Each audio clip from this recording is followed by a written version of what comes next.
మగపిల్లలు కావాలి అనే కోరికతో ఐదుగురు మహిళల జీవితాలతో ఆడుకున్నాడు ప్రబుద్ధుడు. ఒకరికి తెలియకుండా మరొకరిని పెళ్లి చేసుకున్నాడు. అంతటి తాగకుండా మరో ముగ్గురితో సహజీవనం చేస్తున్నాడు. ఇలా మొత్తం 5 మహిళలను మోసగించాడు ఓ యువకుడు. ఏలూరు జిల్లా Koyyalagudem HDFC bank manager Srinivas నిర్వాకం ఇది. ఇంతకు ముందే 2 మహిళలను పెళ్లి చేసుకున్న శ్రీనివాస్ వారికి ఆడపిల్లలు పుట్టడంతో మగపిల్లల కోసం మరో 3 మహిళలతో సహజీవనం చేస్తున్నాడు. విషయం బయటకు పొక్కకుండా కొంతకాలం ఈ వ్యవహారాన్ని నడిపించాడు. ఈ విషయం తెలుసుకున్న 2 భార్యలు కొయ్యలగూడెం HDFC బ్యాంక్ ముందు ధర్నాకు దిగారు. భర్తపై దాడికి ప్రయత్నించారు.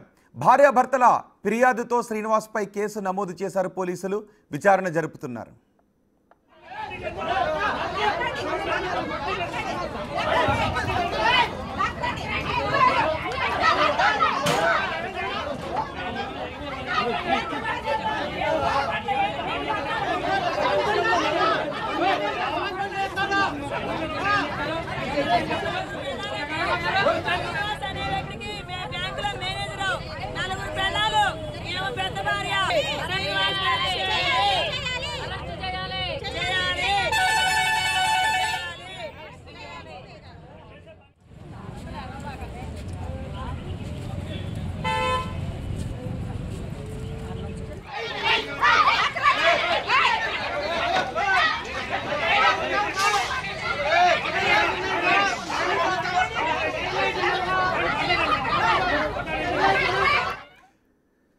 బ్యాంక్ మేనేజర్ని తరిమి కొట్టారు, చెప్పులతో కొట్టారు. ఆ దృశ్యాలు కూడా మీరు బిగ్ టీవీ స్క్రీన్ పైన చూడొచ్చు.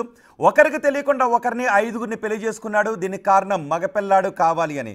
దీంతో ఆ విషయం బయటికి తెలియడంతో ఎవరితో అయితే సహజీవనం చేస్తున్నాడో, ఎవరినైతే పెళ్లి చేసుకున్నాడో వాళ్ళ బంధువులతో సహా వచ్చి HDFC బ్యాంక్ మేనేజర్ని తరిమి కొడుతున్న దృశ్యాలు మీరు చూడొచ్చు. పోలీసులు కూడా అక్కడికి వచ్చారు.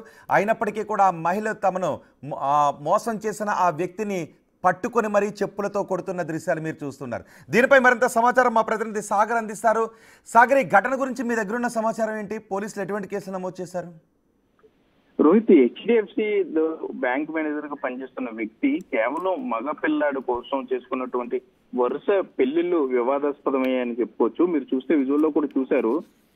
చివరి 2 భార్యలు కూడా అతన్ని పరిగెత్తించి ఏ విధంగా కొట్టడం. ఈ బ్యాంక్ మేనేజర్ శ్రీనివాస్ ఒకరి తెలియకుండా ఒకరిని 2 పెళ్లిళ్లు చేసుకుని కాపురం చేస్తున్నాడు. వాళ్ళిద్దరికి కూడా ఆడపిల్లలే పుట్టడంతో మగ పిల్లల గురించి మరో 3 సహజీవనం చేస్తున్న విషయం ఈ 2 భార్యలకు తెలియడంతో బ్యాంక్ ఎదుట ఆందోళన చేశారు.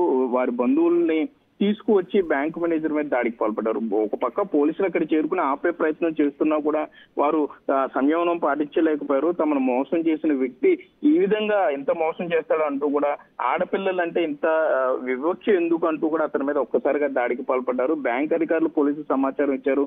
పోలీసులు అక్కడికి చేరుకుని 2 భార్యలతో పాటు బ్యాంక్ మేనేజర్ ను కూడా పోలీస్ స్టేషన్ కి అయితే, కొయ్యలగూడెం పోలీస్ స్టేషన్ కు అయితే తరలించారు. ప్రస్తుతానికి అక్కడ చర్చలు జరుగుతున్నాయి. అతని మీద కేసు నమోదు చేయాలా లేకపోతే ఏ విధంగా దీన్ని చేయాలనే దాని మీద కూడా పోలీసులు తర్జనలు బద్దలు పడతారు. ఎందుకంటే ఒక పెళ్లి చేసుకుని మరొక పెళ్లి విషయంలోనే పోలీసులకు ఏం చేయాలో అర్థం కాని పరిస్థితి. అటువంటిది మహిళలను మోసం చేశాడు అనే కేసు పెట్టకుండా మగపిల్లాడిని కనాలి అనే ఉద్దేశంతో ఇంతమంది మహిళలను మోసం చేశాడని కేసు పెట్టకుండా ఇంకా చర్చలేంటి?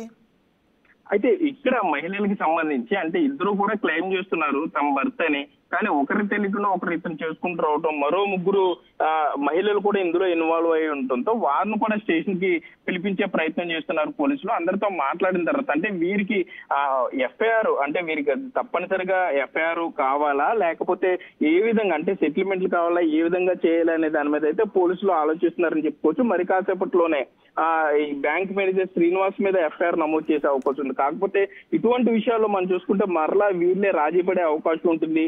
తమ భర్త తెలియకుండా అసలు ఏమంటారు సాగర్?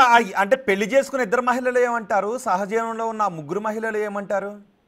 అయితే ప్రస్తుతానికి మనకు అందుతున్న సమాచారం ప్రకారం సహజీవనం చేస్తున్న 2 మహిళలే బంధువులతో బ్యాంక్ దగ్గరకు వచ్చారు. బ్యాంక్ వద్ద ఆందోళన చేయడం కానీ కోపంలో అతని మీద ఒక్కసారిగా దాడికి పాల్పడడం. మనకు మీడియాకి అందుతున్న సమాచారం ప్రకారం కేవలం మగపిల్లాడు గురించే అతను ఒకరి తర్వాత ఒకరిని ఈ విధంగా మోసం చేసుకుంటూ వచ్చాడు. కాబట్టి ఒక పక్క అతని మీద తప్పనిసరిగా చర్యలు తీసుకోవాలనే డిమాండ్ చేస్తున్నారు. మరోపక్క వారి బంధువులు మాత్రం అంటే అతను ఆల్రెడీ పెళ్లి చేసుకుని ఉన్నాడు, 2 కూడా ఆడపిల్లలు ఉన్నారు. సో వారి ఒకవేళ అతను అరెస్ట్ అయ్యి జైలుకి వెళ్తే సో వారికి సంబంధించి జీవన భారం అంతా ఎవరు తీసుకుంటారనే దాని మీద కూడా వారు ఆలోచిస్తున్నారు. ఏదేమైనా కూడా మరి కాసేపులోని పూర్తి వివరాలు తెలిసే అవకాశం ఉంది. మోసపోయినటువంటి మరో 3 మహిళలు కూడా స్టేషన్ కి అయితే పోలీసు అధికారులు విచారణ తీసుకొచ్చే అవకాశం ఉంది. సో ఈ ప్రాసెస్ అంతా కొంత క్లారిటీ రావడం కొంత సమయం పట్టే అవకాశం ఉంది. ఈరోజు బ్యాంక్ మేనేజర్ మీద చీటింగ్ కేసు పెడతారా లేకపోతే ఏ విధంగా కేసు నమోదు చేస్తారని మాత్రం మనం కొంత వేచి చూడాలి రోజు.